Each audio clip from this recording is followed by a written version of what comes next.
profile that I will be taking to a locals this Saturday. Now, by no means do I think that this is the greatest deck profile or that it's going to be life-changing for any Sky Striker players out there, but I do hope that the ASMR style with the whispering and the deck profile combined will make you guys at least relaxed and hopefully entertained. So I don't want to ramble too long, so I think we'll go ahead and get right into it. We'll get the extra deck out of the way, and we'll get to that in a minute. So starting off, we'll start off with the monsters.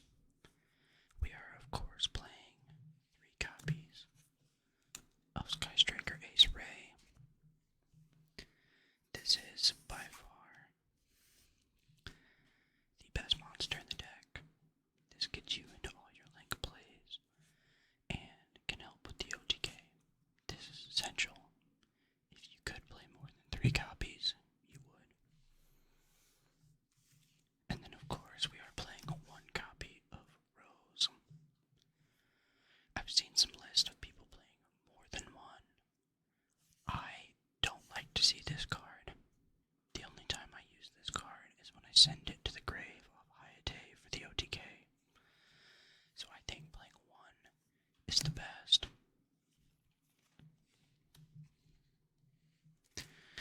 Then we are playing 3 copies of Ash Blossom. Just a generic hand trap. Hits pretty much any deck at some point.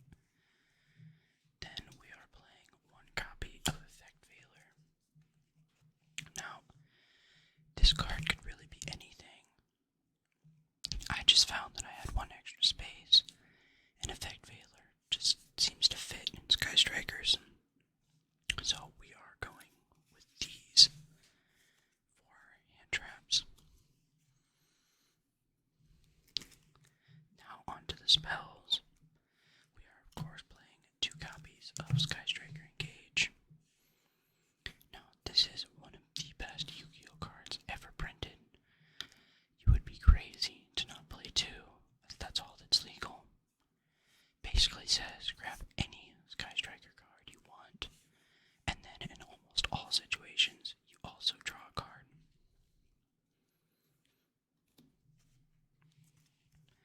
Then we are playing 3 copies of Widow Anchor. If you play Sky Strikers, you know how impactful this card can be. Negating monsters, sometimes taking them. Very good card. Comes up all the time. Then we are playing 3 copies of Linkage. Card is great for the OTK. Also great for dodging imperms, DD Crows, things like that.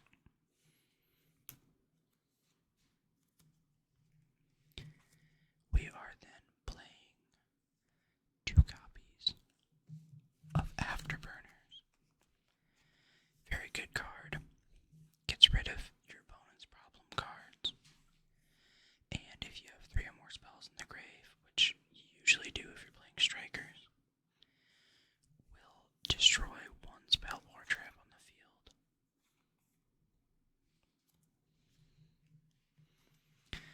We are playing 2 copies of Multi-Roll. Some of my friends that play Strikers like this card at 3. I honestly could see it going either way. I would be fine with playing 3, but I think that 2 is enough that you see it sometimes, but not too much, if that makes sense. I might be wrong here, but that's just how I feel. I am playing 1 copy of Shark Cannon, 1 copy of Hornet Drones, 1 copy of Area 0. These cards are good. I believe Hornet Drones is at 1. It's basically just another ray, another way to start your combos.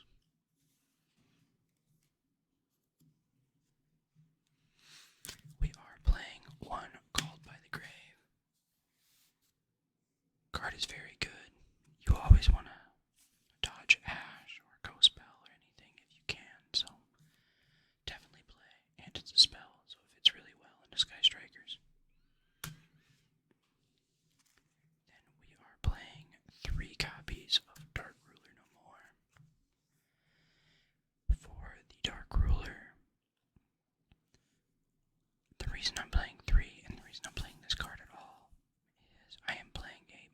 second build of Sky Strikers.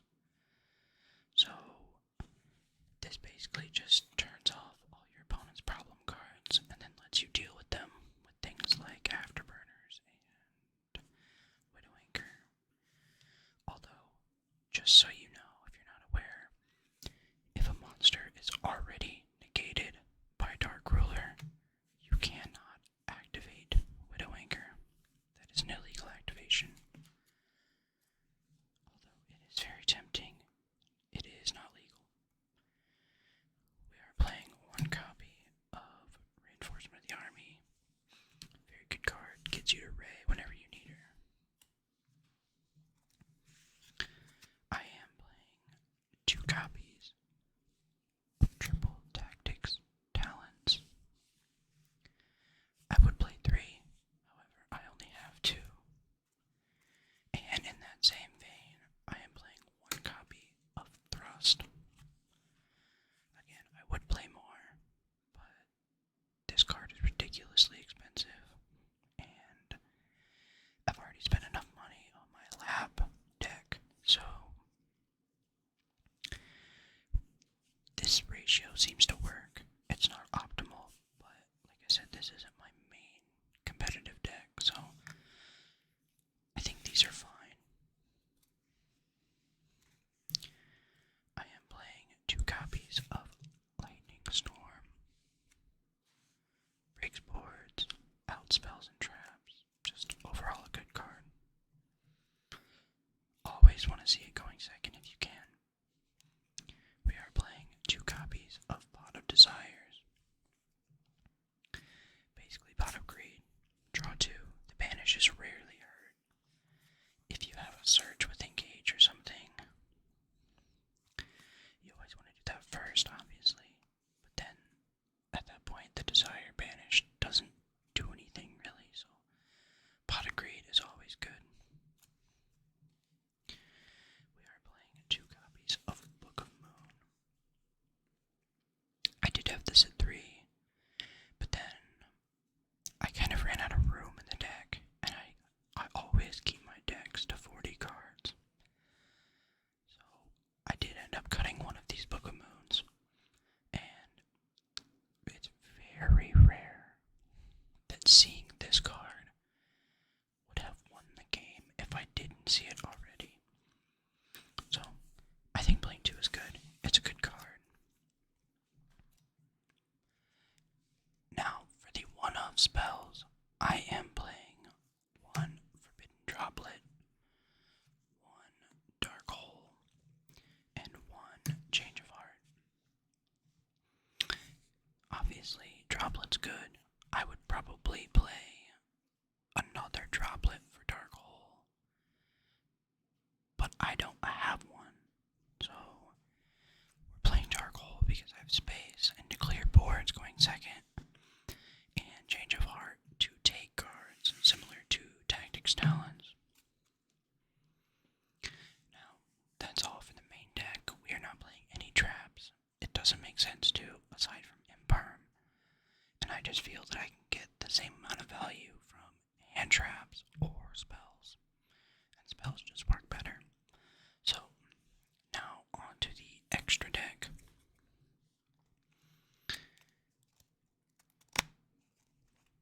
I am playing, of course, 3 copies of Sky Striker Ace Kagari. This card is incredible. Just gets your important spells back from the grave. This is probably the best link in the deck. Not probably, it definitely is.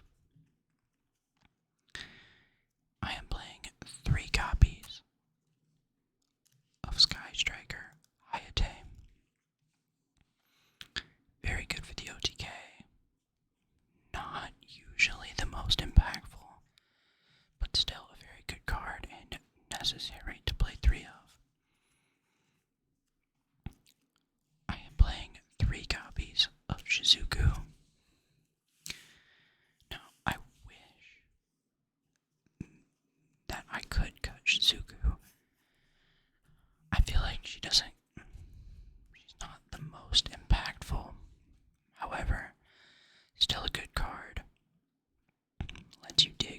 a Sky Striker spell from deck that has a different name than the ones in your graveyard. So you do get some follow-up for the next turn.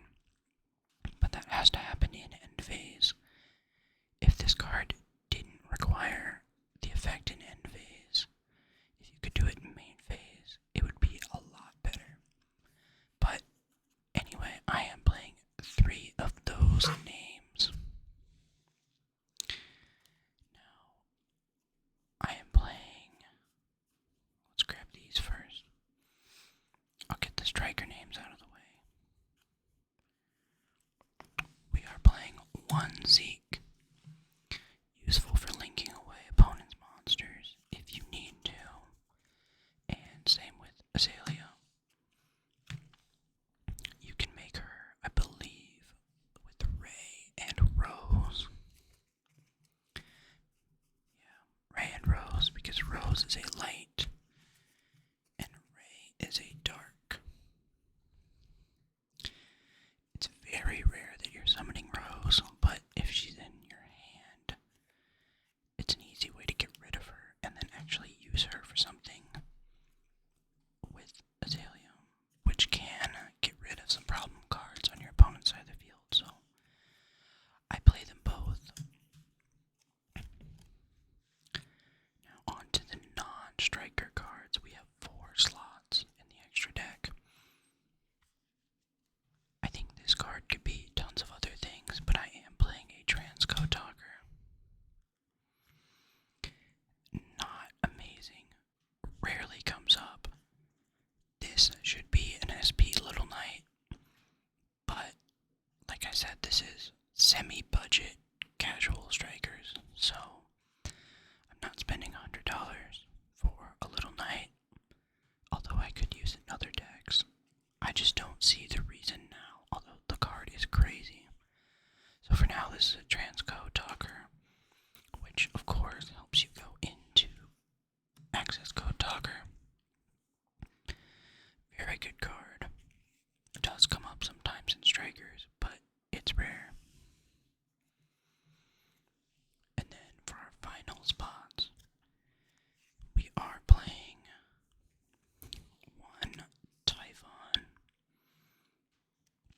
Very good card. Very, very good card. Gets you out of sticky situations if you need to.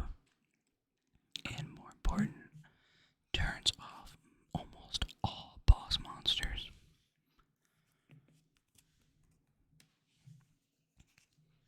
And finally, we are playing 1 Zeus. This comes up more than you would expect if you're playing a deck that makes Xyz often.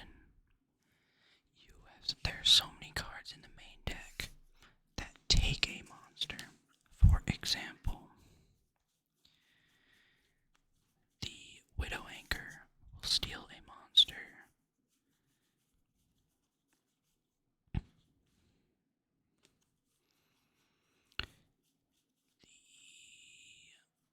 The Talents can steal monsters. And the Change of Heart, which is in here somewhere, right there. Sorry about that. These 3 can take your opponent's monsters if you need to, I'm sorry. And if it's an Xyz, you can take your opponent's Xyz, battle with it, and then overlay Zeus, and then blow up the board. Comes up a lot more than you would expect in a deck full of Link monsters. Especially because Widow Anchor is searchable off of Engage, and you always have access to Engage with this deck. Now, that is it for the main and the extra. I will quickly go over the side that I'm taking for this week's locals. It's nothing special. I threw it together in maybe 5 minutes, so there are definitely flaws, but this is what I'm taking. I'm taking Alpha, the Master of Peace. I was kind of sleeping on this card for a while, but I pulled a cool rarity from the rarity collection. I'm not very good with the rarities.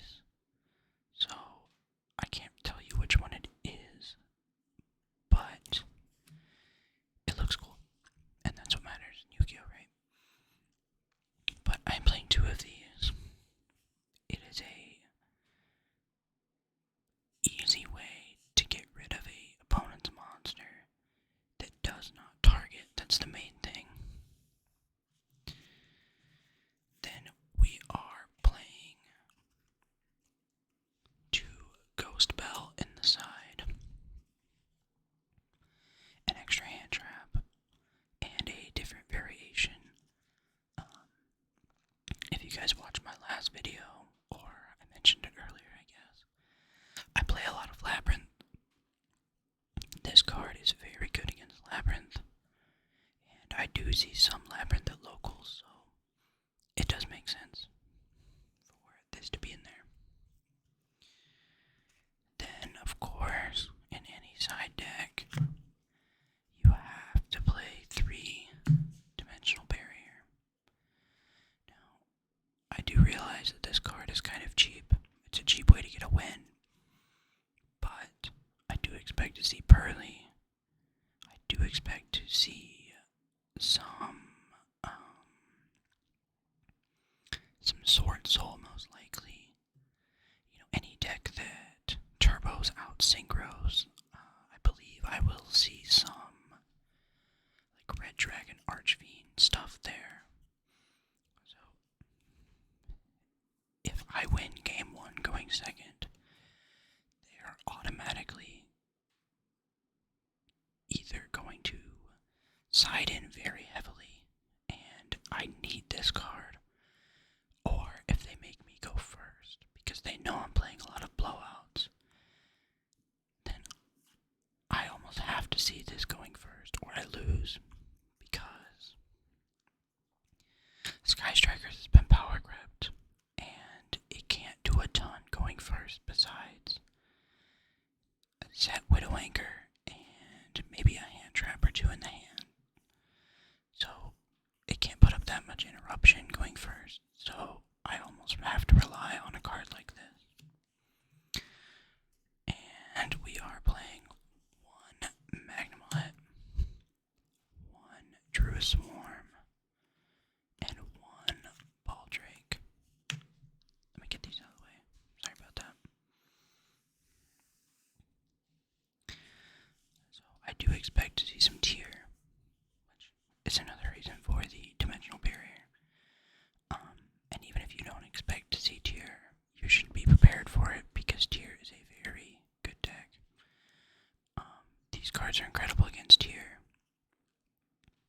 The Baldrake is not that great, but I didn't have an extra copy of the one of these that is unlimited. I can't remember off the top of my head, that's my bad, but this would have been another copy of one of these 2. But I don't have one, so this is what we're playing. Next, I am playing 2 Kaiju. This would probably be a Gamma Seal, but they're still coming in the mail from when I ordered them. But it's only 2400 attack, so it's not that hard to get over. In Strikers, it's a little difficult, but in Strikers, you can just pop it or take it and get rid of it that way, so not really a big deal there. And then everyone's favorite card. Like I said, I expect to see tier. So we are playing 3 Dimension Shifter. This card just says you win against tier. And any deck that heavily uses the graveyard, this card does not feel good when you are piloting Labyrinth and they resolve Dimension Shifter. No recursion on your furniture, and Big Welcome does not go to grave, so it does not get that bounce that compulse from grave later. So that is it for the side deck. Now, one thing I want to mention before I